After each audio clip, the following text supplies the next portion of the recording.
Good morning everyone. This is NCERT class 9 science chapter 5 the fundamental unit of life part 2. So we had already discussed about what is cell, the type of cell, different type of cell and eukaryotic cell, prokaryotic cell, unicellular cell, multicellular cell and the difference between eukaryotic and prokaryotic cell. Now we will move ahead. Now we will talk about the cell organization.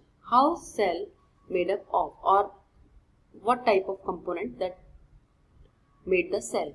So if we see a cell under the microscope, then we see cell is made up of cell membrane, plasma membrane, cytoplasm and nucleus. These are the three components which is unique in all cell. ये सभी cell में present होते हैं. Cell membrane, you can see this is the outermost lining of the cell. I am talking about the animal cell. If we talk about plant cell, then there is another covering is there above the cell membrane which is known as cell wall. ठीक है, this we will discuss later. So here you can see this is the plasma membrane, a thin layer which protect the cell, and there is inside cytoplasm a medium is present, fluid medium is present which is known as cytoplasm, and inside there is a big structure, this is known as nucleus. So other cell organelles are also present which we will discuss later. So let's start one by one. Now first is cell membrane. This is made up of lipid and protein. ठीक है. So this is the outermost covering which is present in all cell. Animal cell की बात हो रही है. ठीक है.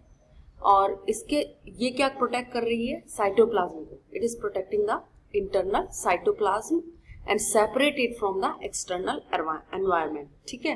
अब नाउ जो प्लाज्मा मेम्ब्रेन है that allow entry and exit of some molecule. For example, अगर cell wants some nutrient for the cell, so it can easily pass through this membrane. If they want oxygen, so oxygen is also passed from this membrane. तो ये क्या करती है? ये आपके nutrition को, oxygen को, whatever the component which is required for the cell easily enter into the cell. ठीक है.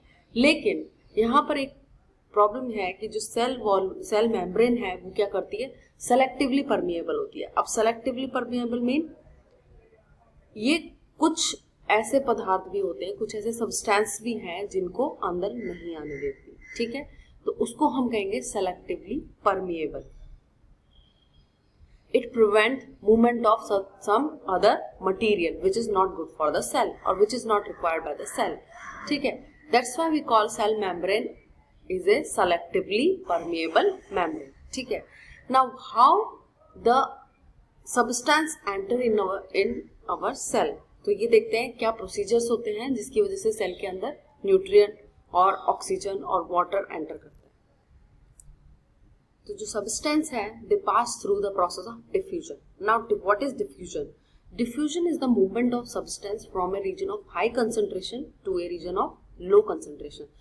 Look at this picture. You can see if oxygen molecule are present abundantly outside of the cell, so definitely they will move into the cell from a region of higher concentration to a region of lower concentration. ठीक है. Same here for the food particles, food molecules, they enter from region of high concentration to a region of low concentration. So this way they will enter into the cell. Now, if we talk about the gases, carbon dioxide molecule की बात कर रहे हैं, तो oxygen जो cell है उसके अंदर क्या होता है? CO2 की मात्रा ज्यादा होती है. So they will easily move out from the cell membrane because of diffusion process. क्योंकि अंदर ज्यादा है तो डेफिनेटली द मॉलिक्यूल और substances from a region of high concentration they will move from the region of high concentration to low concentration. This way all the CO2 molecule come out from the cell. Now we will talk about the osmosis. Now what is osmosis? Osmosis is like the diffusion, but here the movement of water takes place. ठीक है. जो water का movement हो रहा है वो क्या है? High concentration से लो कॉन्सेंट्रेशन की हो रहा है थ्रू सेमी परमिएबल मेम्ब्रेन, तो उसको हम कहेंगे osmosis. You can see here this is the cell and which is placed in the water. ठीक है, अब यहाँ पर वाटर मॉलिक्यूल आप देख सकते हैं, they will enter into the cell because water is outside is more than inside of the cell. तो यहाँ पर जो मॉलिक्यूल हैं they will enter into the cell through semi permeable membrane. तो इसको हम कहेंगे, मूवमेंट ऑफ वाटर को कहेंगे osmosis. Now, effect of osmosis on cell. It depends on the medium in which the cell is placed. For example, if water content outside the cell is more than inside of the cell, then we say this is hypotonic solution. Clear है? यहाँ पर water content क्या है? बहुत ज़्यादा है. You can see there is a solute particle are less. Now, one kind of solution is hypotonic, that is diluted one, water content is more. Now another one is hypertonic solution in which the solute particles are more and water content is less outside the cell medium. ठीक है, तो यहाँ पर क्या है, solute content आपको ज्यादा दिख रहा है and water is less. Okay, and another third one is a normal solution जिसे हम कहेंगे isotonic solution. The water content inside of the cell as well as outside the cell are the same. ठीक है, same होगा यहाँ पर water content, या आप कह सकते हो कि सॉलिड पार्टिकल भी सेम है. Now look at this picture, hypotonic solution that mean diluted one, here water content is more. So इसका क्या मतलब है, the cell will gain water by osmosis process. जो प्रोसेस है ऑस्मोसिस का, उसके थ्रू क्या करेगी, सेल वाटर गेन करेगी. इस सॉल्यूशन को हम हाइपोटोनिक सॉल्यूशन कहते हैं. और इसके बाद क्या होगा, हाइपोटोनिक, जैसे कि आपने कभी रेजिन्स को वाटर में रखा होगा तो क्या होता है, रेजिन ओवरनाइट भीगने के बाद क्या हो जाता है, स्वॉल हो जाते हैं, बहुत ज्यादा फूल जाते हैं. क्यों? क्योंकि जो वाटर कंटेंट है आउटसाइड मोर देन सेल. ठीक है, तो वाटर का नेट मूवमेंट कहाँ होगा, सेल के इनसाइड अक्रॉस द मेम्ब्रेन. ठीक है, इसको हम कहेंगे हाइपोटोनिक सॉल्यूशन. ठीक है, स्वोलन रेड ब्लड सेल यहाँ दिखाई गई है. नाउ हाइपरटोनिक सॉल्यूशन की मैं बात करती हूँ. अगर सेल को हाइपरटोनिक यानी कि जहां पर लेस वाटर कंटेंट है आउटसाइड, वहां पर क्या होगा, सेल श्रंकन हो जाएगी, श्रिंक हो जाएगी, क्योंकि सेल में से जितना भी वाटर है वो कहाँ आ जाएगा, बाहर की तरफ. Net movement across the cell outside, across outside the cell. ठीक है, तो यहाँ से वाटर बाहर निकलेगा. अब आइसोटोनिक सॉल्यूशन, नॉर्मल सॉल्यूशन की बात हो रही है, वाटर कंसंट्रेशन सेम है आउटसाइड एंड इनसाइड, तो नेट मूवमेंट क्या होगा, जीरो होगा. ठीक है, जीरो मतलब कि जितना बाहर है उतना ही अंदर की तरफ होगा. क्लियर है? Now these are the examples of osmosis.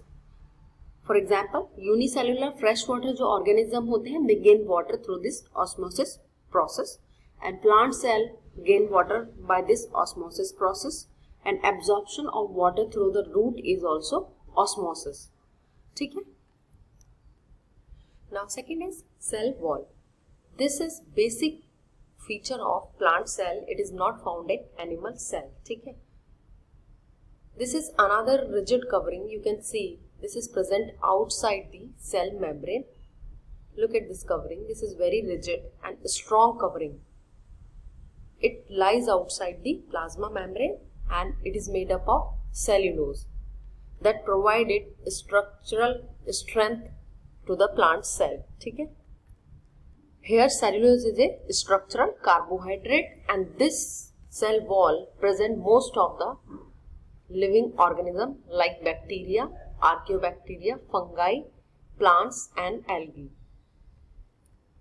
Now what happened in case of hypotonic solution? If you place a plant cell in a hypotonic solution, hypotonic means their water content is more than cell. ठीक है, water concentration क्या है, बहुत ज्यादा होगी उसके अंदर hypotonic solution में. तो क्या होगा, when a living plant cell loses water, जब living plant cell अपना water lose करेगी, तो contraction of the protoplasm of a plant cell is known as plasmolysis. यहाँ आप देख सकते हैं, this is plasmolysing solution. ये contraction हो गया यहाँ पर protoplasm का, तो इसको हम कहेंगे प्लाज्मोलाइसिस. इसमें क्या हो गया, प्लाज्मोलाइसिस हो गया. जो प्रोटोप्लाज्म है वो आपका कॉन्ट्रैक्ट हो गया है because of water content lose out. ठीक है, वाटर कंटेंट क्या हो गया, निकल गया है आपका. ठीक है, हेयर माय मिस्टेक, नोट कर लीजिए आप, प्लाज्मोलाइसिस होगा वो किस में होगा, हाइपरटोनिक सॉल्यूशन में होगा, ठीक है। हाइपरटोनिक मीन्स जहां पर वाटर कॉन्सेंट्रेशन कम है, ठीक है, और सॉल्यूट कॉन्सेंट्रेशन ज्यादा है। Now look at the plant, fungi and bacteria, ठीक है। बैक्टीरिया जो प्लांट फंजाई होते हैं ये डाइल्यूट वाटर में कैसे रहते हैं, विदाउट बस्टिंग। तो ये भी इसी वजह से रहते हैं कि इनके ऊपर सेल वॉल होती है, सेल वॉल इनको बस्ट होने से बचाती है, ठीक है। क्योंकि सेल वॉल है वो क्या है, बहुत ही रिजिड कंपोनेंट है, रिजिड स्ट्रक्चर है, बहुत स्ट्रॉन्ग स्ट्रक्चर है। तो हाइपरटोनिक सॉल्यूशन में रखने के बाद भी वो बस्ट नहीं होते, ठीक है। देखिए अभी हमने जो डिस्कस किया है वो सेल मेम्ब्रेन डिस्कस किया है, ठीक है, सेल वॉल डिस्कस किया है। नाउ साइटोप्लाज्म क्या होता है, एक फ्लूइड कंटेंट है इनसाइड द प्लाज्मा मेम्ब्रेन, ठीक है। ये एक्सटर्नल एनवायरनमेंट से सेल को अलग करता है, ठीक है। नाउ उसके बाद हम देखेंगे nucleus, then endoplasmic reticulum, Golgi apparatus, lysosome, mitochondria, plastid and vacuole. Now you can see this is the structure of nucleus. Here you clearly see this is the structure of nucleus, very large structure in the cell. Okay. Now अब आप देख रहे हैं कि nucleus जो होता है that is double membrane bound structure. इसका मतलब क्या है, डबल मेम्ब्रेन मीन्स इसके ऊपर 2 लेयर ऑफ मेम्ब्रेन होती है, ठीक है। उसको क्या कहते हैं हम, न्यूक्लियर मेम्ब्रेन बोलते हैं, ठीक है। अब जो मेजर फंक्शन होता है न्यूक्लियस का वो होता है, एक तो हेरिडिटरी मटेरियल यानी कि डीएनए को स्टोर करने का काम होता है, और दूसरा क्या होता है कि जो सेल की सारी एक्टिविटीज होती है उनको कोऑर्डिनेट करता है, like metabolism, growth, protein synthesis, reproduction यानी कि सेल डिवीजन, ठीक है। तो ये किस में होता है, एडवांस सेल में होता है न्यूक्लियस, यानी कि यूकैरियोटिक सेल्स में होता है। अब प्रोकैरियोटिक सेल्स में तो ओनली विदाउट न्यूक्लियोइड एक रीजन होता है, विदाउट न्यूक्लियर मेम्ब्रेन, ठीक है। तो वो एडवांस सेल नहीं होती, इसलिए वहां पर न्यूक्लियस डबल मेम्ब्रेन बाउंड भी नहीं होता, ठीक है। अंडर डेवलप न्यूक्लियस बोल सकते हैं।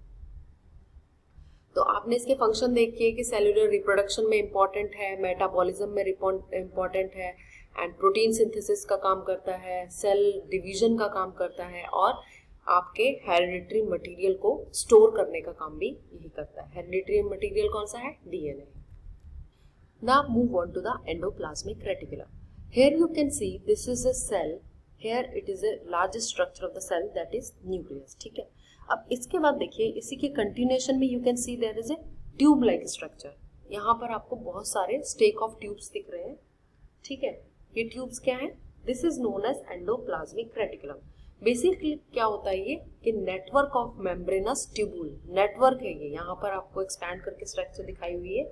ये क्या है, network of membranous tubule within the cytoplasm of a eukaryotic cell and it is continuous with the nuclear membrane।